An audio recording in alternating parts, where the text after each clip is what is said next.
We will be singing number 71, As the Deer. We'll be singing the first and second verse, 71. 71.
Jesus love me.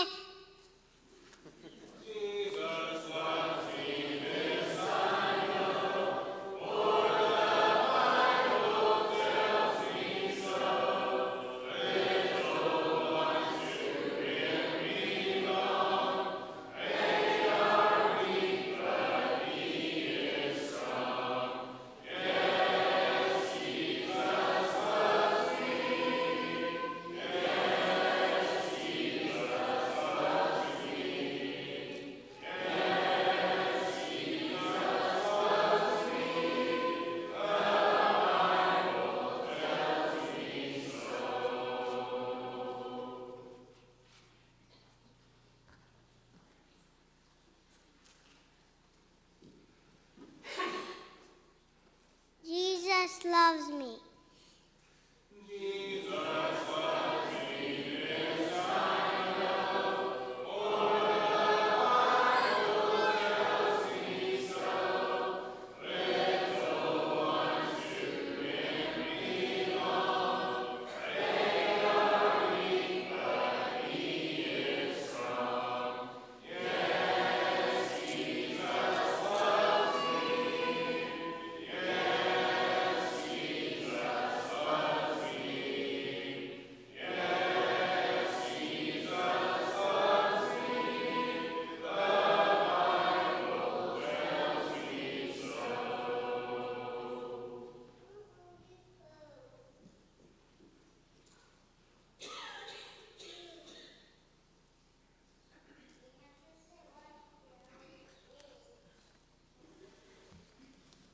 Number 189. 189. We'll sing the first and the third verse. Back home, we sing a song. We got to the chorus. There's a crescendo, and we would usually sing the crescendo not only with the pitch of the notes, but we'd also sing it with the volume of our voices.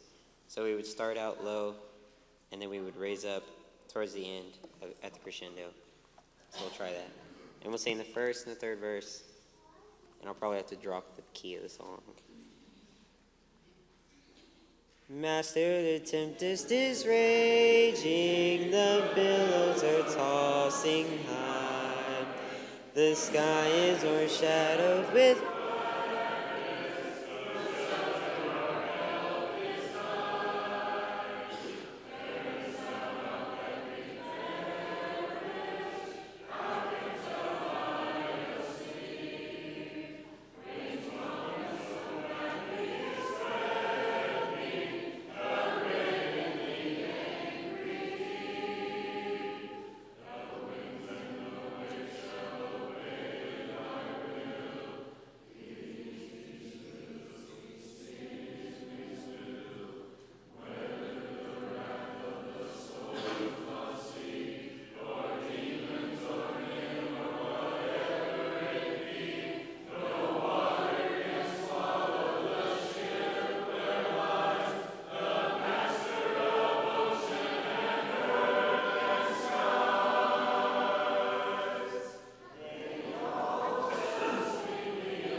Number 578. Number 578. We'll be singing the first and fourth verse.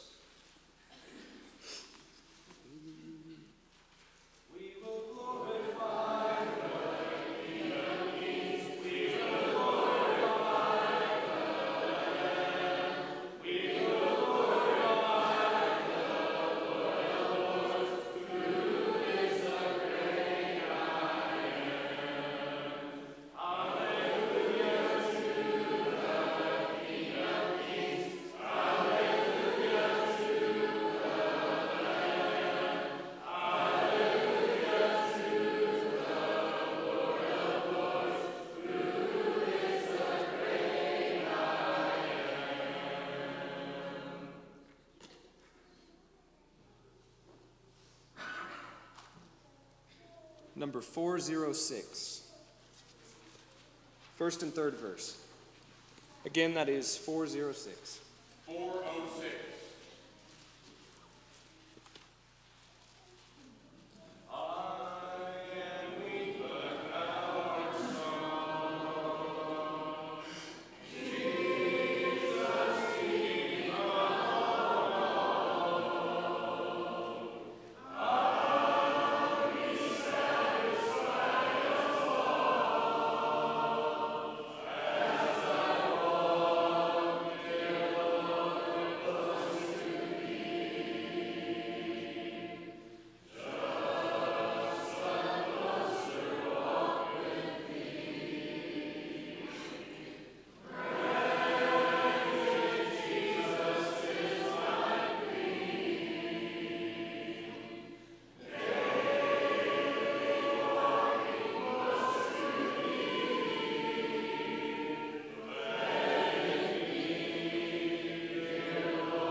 Well, good evening. I want to say what a privilege and truly pleasure it is to get to speak to you again tonight. I know it's been over a year that I haven't been able to speak. I haven't been able to teach classes and stuff. That family problems has taken up a lot of time.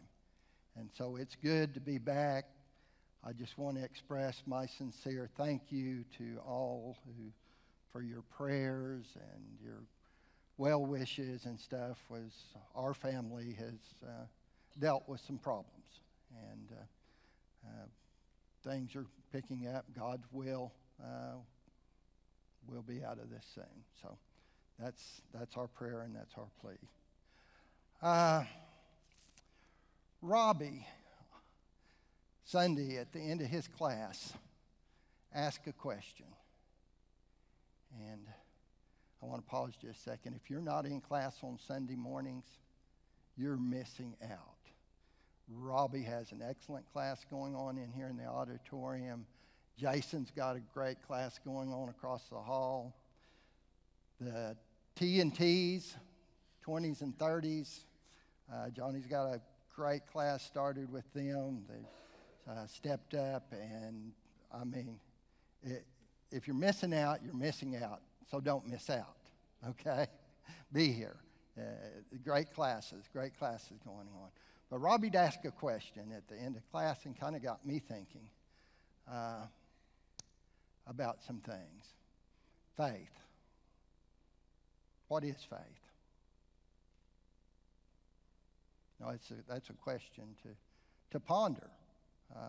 I know the Hebrew writer, chapter 11, verse 1, tells us it's the substance of things hoped for and the evidence of things not seen. So think about that a minute. What is that? Of course, evidence is, I think of evidence as things presented in a trial. Now, evidence is something that can be either accepted as true or false. It's a decision. And that was Robbie's class. His question in his class, what is faith? Is it a feeling or is it a decision? And I know Dan tonight in his class, he was talking about feelings. Let me tell you, faith is not a feeling. Faith is a decision. Faith is something that we need to make a true decision about. I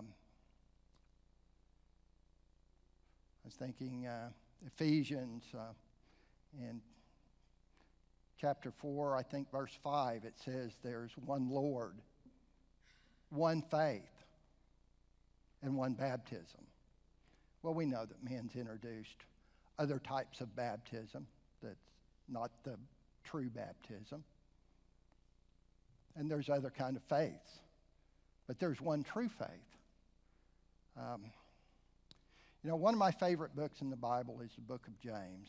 And I tell you, James starts off just right off the bat talking faith. Let me read just a little bit. If you want to turn to James chapter 1. We're going to start in verse 2.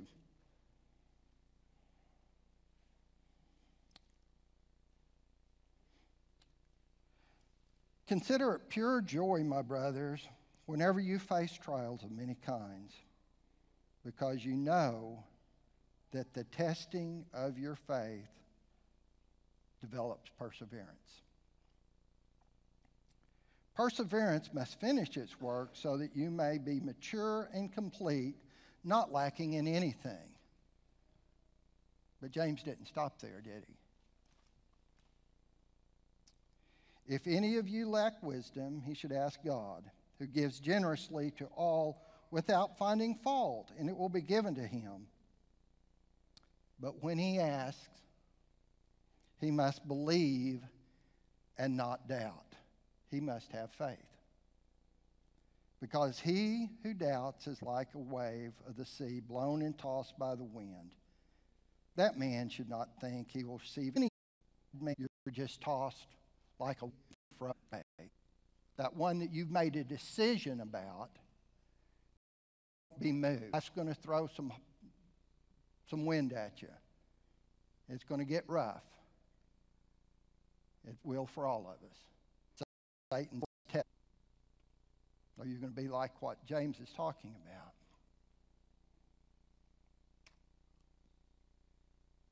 Do this for me.